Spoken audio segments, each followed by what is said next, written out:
Before we dive into one of the most chilling disappearances in American history, if you love mysterious true stories that keep you up at night, smash that subscribe button right now.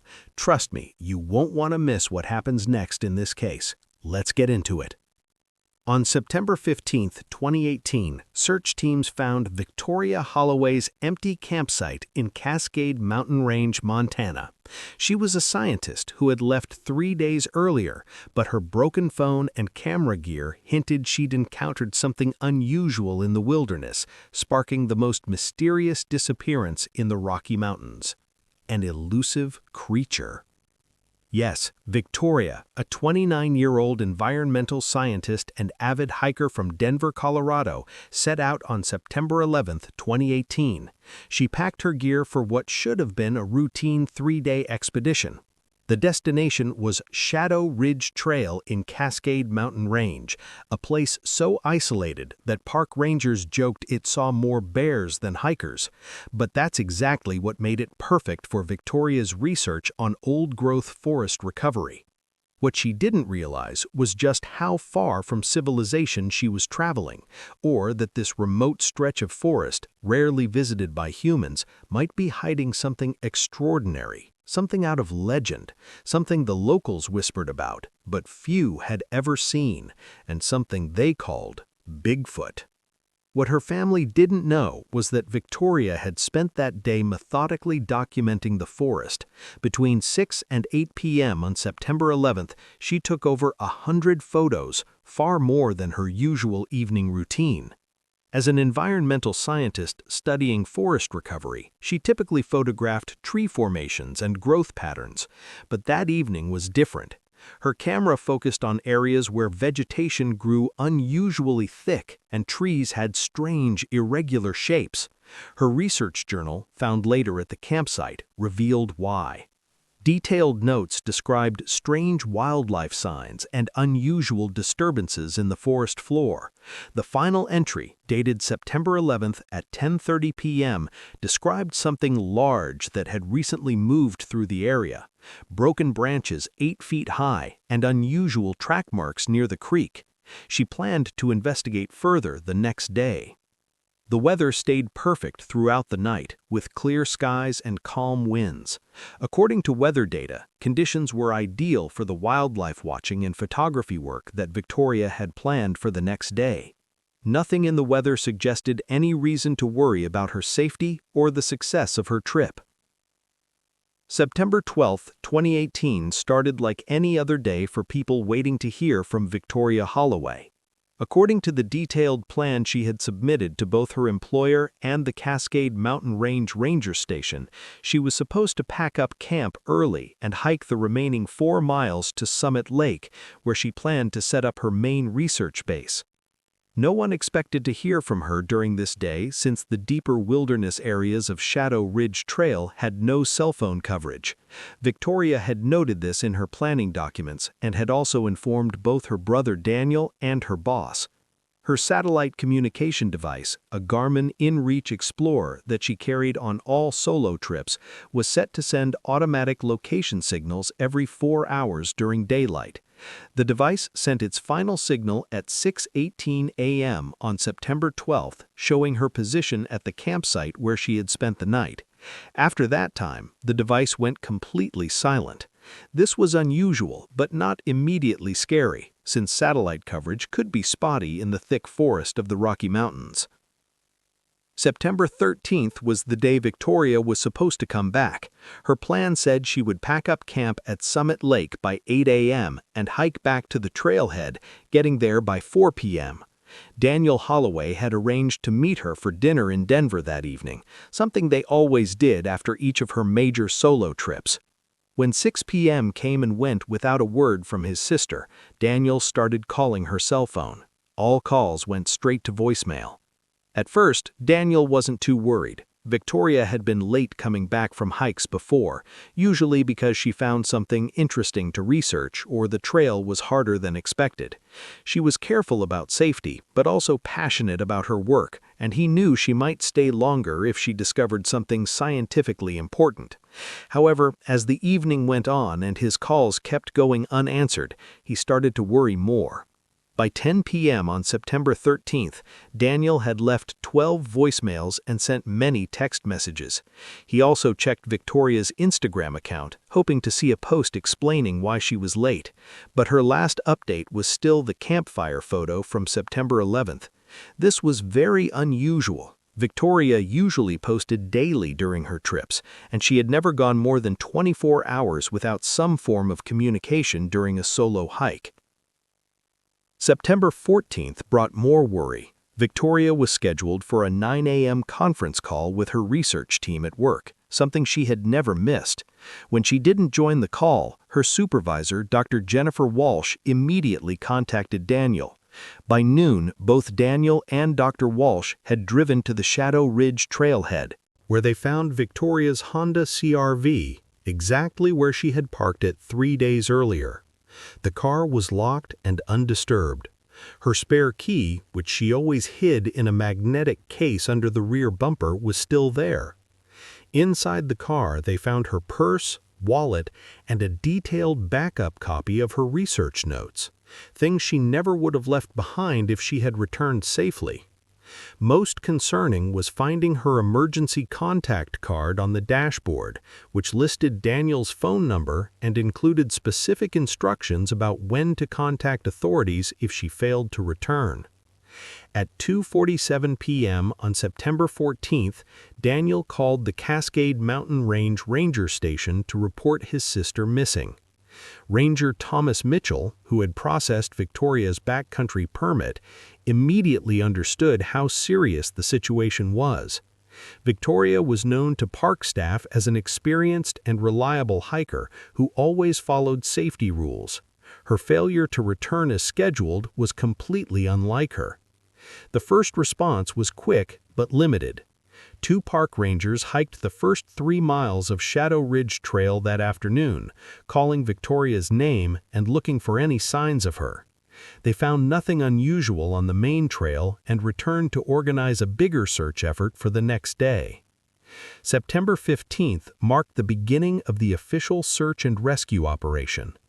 At dawn, a team of 12 searchers, including park rangers, volunteer search and rescue people, and a dog unit, entered the Shadow Ridge Trail. The search team had GPS devices, emergency medical supplies, and communication equipment to coordinate their efforts across the challenging terrain. The most important breakthrough in Victoria Holloway's disappearance came from finding her iPhone 8, discovered by search and rescue teams 50 yards downstream from her abandoned campsite.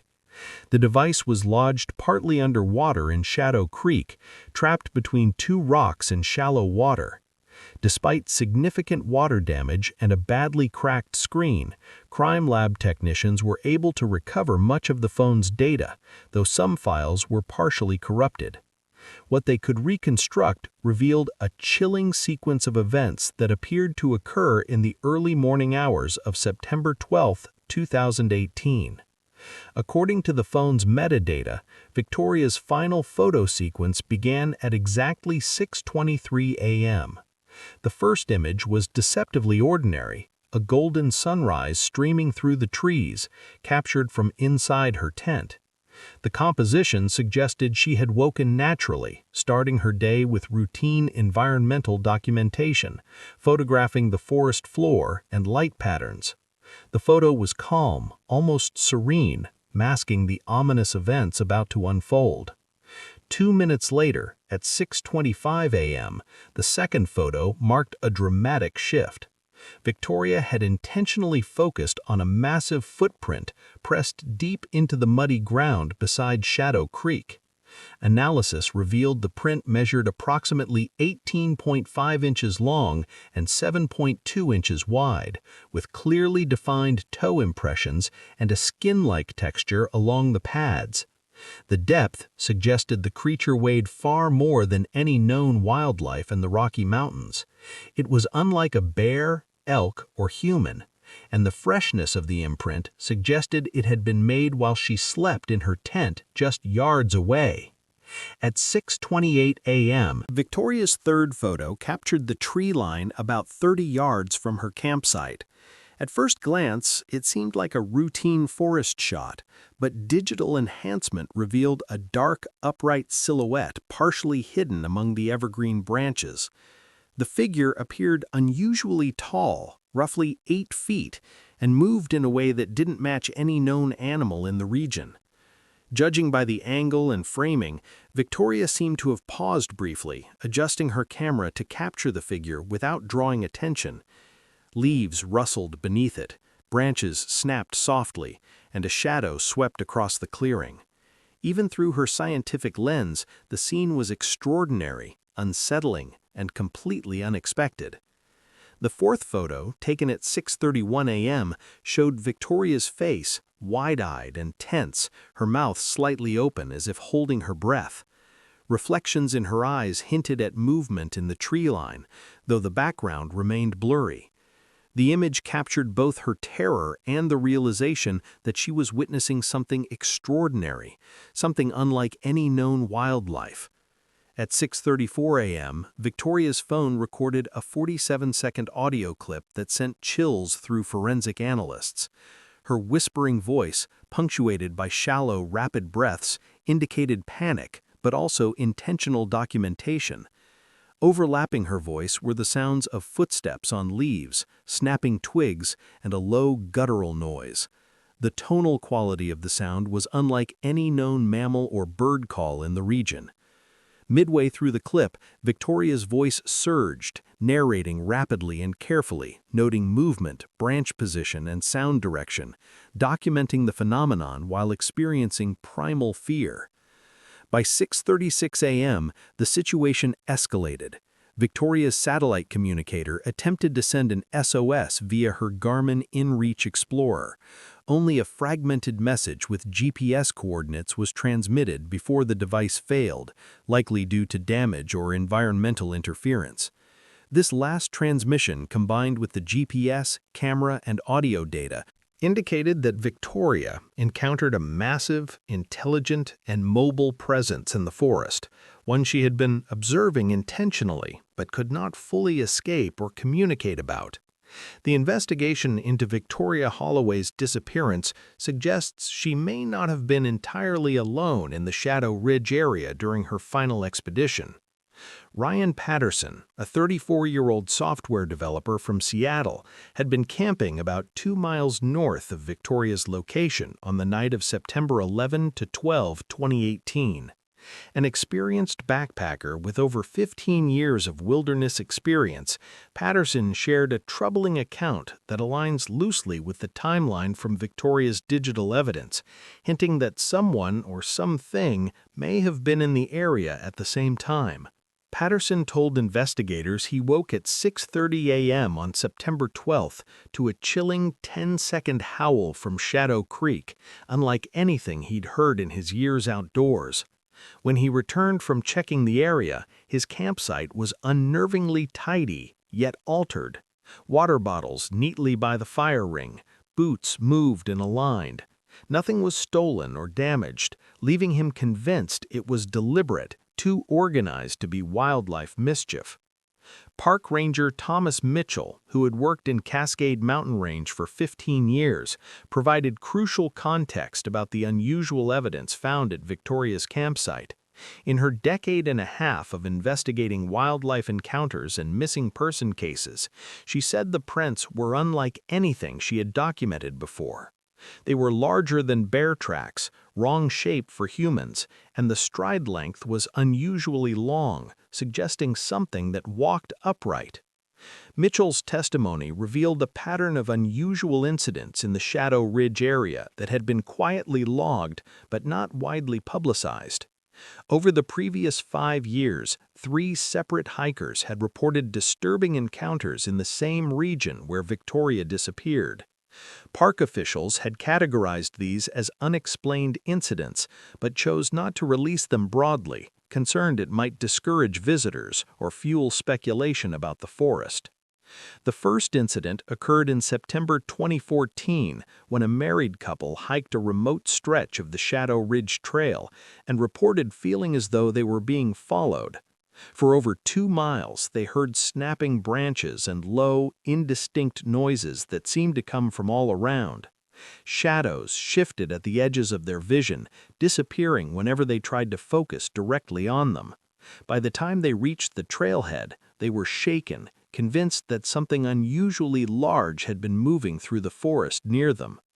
The second incident occurred in October 2016 when a solo hiker reported several blurry photographs showing a large upright figure moving among the dense evergreens. The images were grainy, but the shape appeared unusually tall, with movements that seemed deliberate and disturbingly human-like. The hiker also recalled hearing heavy footfalls nearby and low, resonant sounds that seemed to come from different directions within the forest, though it was impossible to pinpoint their source. The third encounter occurred just 8 months before Victoria's disappearance. A group of college students camping in the area awoke to find their sight disturbed in a way reminiscent of Ryan Patterson's later report. Tents were partially torn, supplies had been moved, and unusually large footprints, estimated at around 6 feet in length, were pressed into the soft ground surrounding the camp. Initially, they assumed a bear had wandered through, but the size and spacing of the prints suggested deliberate movement. Some of the students reported catching brief glimpses of a dark, hulking figure at the edge of the tree line, disappearing whenever they looked directly. Perhaps the most significant testimony came from Chief William Redfeather, a 73-year-old Blackfeet elder. Explained to investigators that his people had always considered the Shadow Ridge area both sacred and dangerous.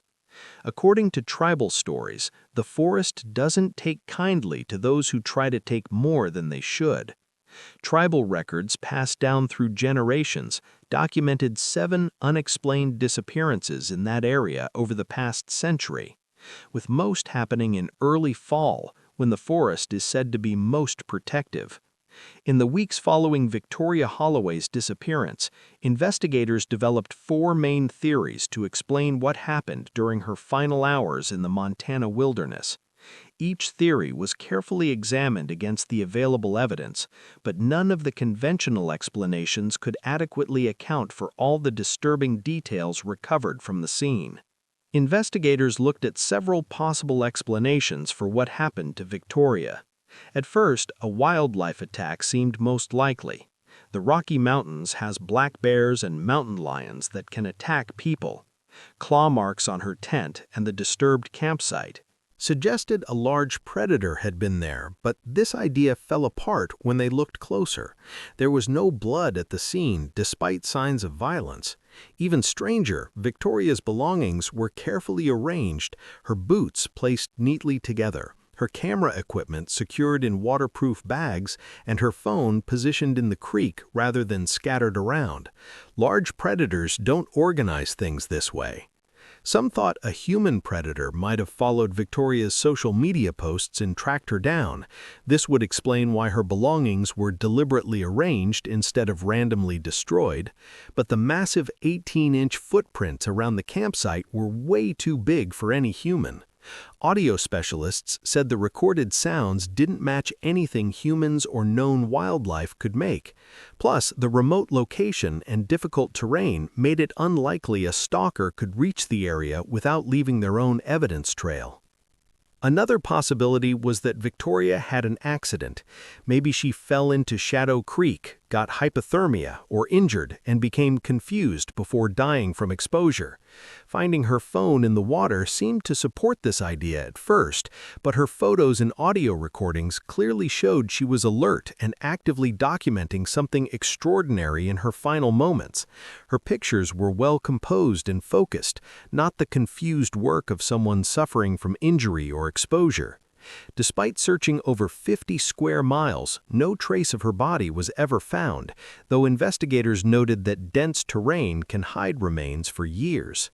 The most controversial explanation for Victoria Holloway's disappearance was a Bigfoot encounter. The evidence was striking: massive footprints with unusual ridge-like textures, audio recordings of unidentified sounds, coarse hair samples that defied DNA analysis, and a historical pattern of similar sightings in the region. Victoria's final photos and audio suggested she had come face to face with something that both terrified and fascinated her, something she deemed important enough to document. Despite the risk, her behavior mirrored reports from other Rocky Mountain Bigfoot encounters, where witnesses often described simultaneous fear and scientific curiosity. The convergence of physical evidence, witness accounts, and regional precedent made the cryptid theory difficult to dismiss. Skeptics argued that extraordinary claims require extraordinary proof, but supporters pointed to Victoria's meticulous documentation as exactly that proof, that could have reshaped understanding of the phenomenon had she survived to share it. Analysis of Victoria's phone, GPS, photos, and audio revealed a clear sequence of events. First, the massive footprint, then a distant silhouette in the tree line, followed by direct auditory interaction, and finally her frantic movements as captured by GPS. Each stage escalated both tension and danger for Victoria and for investigators reconstructing the encounter. The combination of her careful scientific documentation and the terrifying reality of an unseen massive presence makes this one of the most compelling modern Bigfoot cases on record. The Rocky Mountains has long been a hotspot for cryptid activity, with more than 200 documented Bigfoot sightings since the 1950s. What made Victoria's case particularly significant was how her findings fit into this larger pattern, adding weight to a decades-long series of mysterious encounters. Environmental factors further strengthened the plausibility of her observations. Shadow Ridge Trail is remote, with dense undergrowth, fallen logs, and uneven terrain. Sounds carry differently in thick forests, and shadows can conceal movement. For a trained environmental scientist like Victoria, the combination of unusual footprints, auditory anomalies, and visual evidence made the encounter strikingly credible. In the 2 years before Victoria's disappearance, the Cascade Mountain Range received 12 reports of unusual encounters within a 20-meter radius of Shadow Creek. Witnesses described consistent signs, massive footprints, strange sounds, a feeling of being watched, and behavior suggesting intelligence beyond normal wildlife. Park officials largely kept these reports confidential to prevent panic and protect tourism, but Victoria's case brought them into the public record. What investigators discovered about Victoria's preparation for the trip added another layer to the mystery. Her browser history revealed extensive research into local cryptid reports in the weeks leading up to her expedition. As part of her work on old-growth forest recovery, Victoria had been studying the effects of wildlife on forest ecosystems, and she noted that many cryptid reports mentioned undisturbed areas and unusual animal activity. She had visited forums dedicated to Bigfoot encounters, downloaded academic papers about primate behavior, and bookmarked articles specifically about the Rocky Mountains' history of unexplained sightings. This wasn't casual curiosity. Victoria appeared to be approaching the search methodically, using her ecological research as a framework for documenting and potentially verifying an extraordinary presence.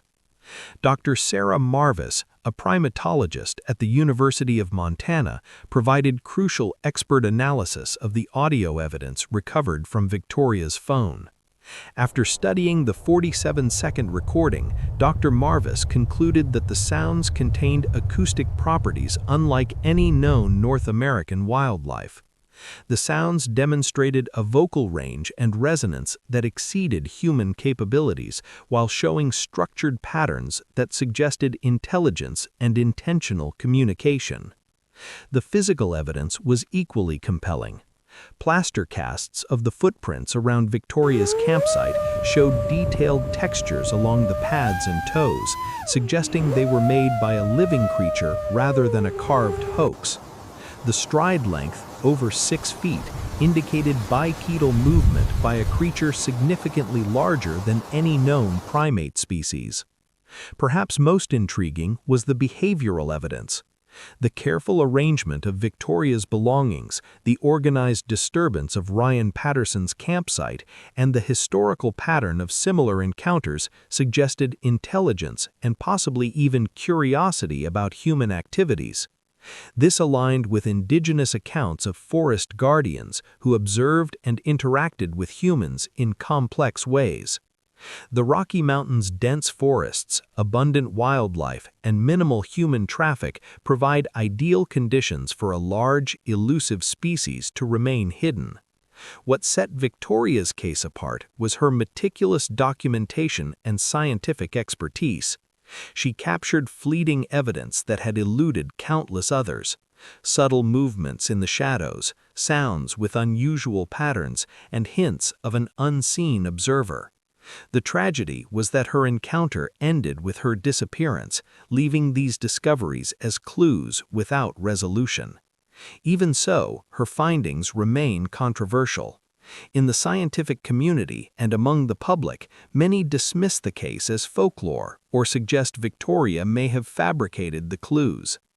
Bigfoot sightings in the Rocky Mountains have long been part of local legend, and skeptics argue that extraordinary claims require far more verifiable proof. Yet whispers persist. Hikers near Shadow Creek occasionally discover strange footprints, fresh disturbances, or fleeting glimpses of dark shapes at the edge of vision. Some report hearing low, resonant calls in the early morning mist, eerily similar to those captured on Victoria's recordings. The forest seems to guard its secrets carefully, revealing just enough to intrigue the curious and unsettle the skeptical.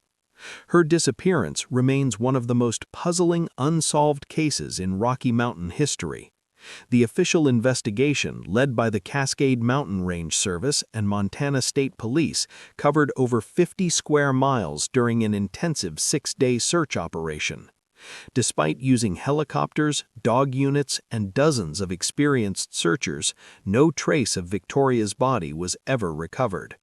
The case officially remains classified as a missing person investigation, though most investigators privately acknowledge that Victoria is presumed dead.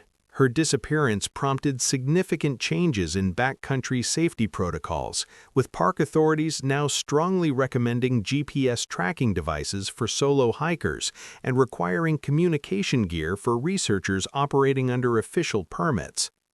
Daniel has never stopped searching for his sister. He established a foundation dedicated to wilderness safety, which provides emergency communication equipment to researchers and maintains a database of unexplained wilderness encounters.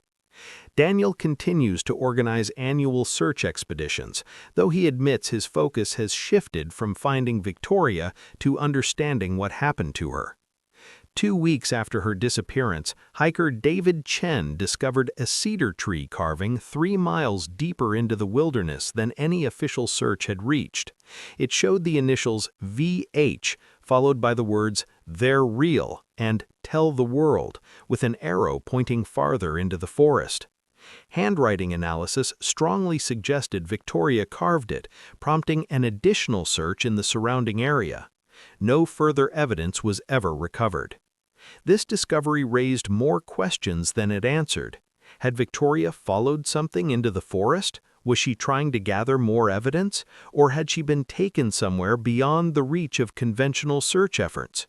The ultimate question remains: did Victoria Holloway make the greatest scientific discovery of the 21st century, only to pay the ultimate price for her curiosity? Her case continues to inspire researchers, cryptozoologists, and adventurers who believe that somewhere in the vast Montana wilderness, the truth about her final days is still waiting to be discovered.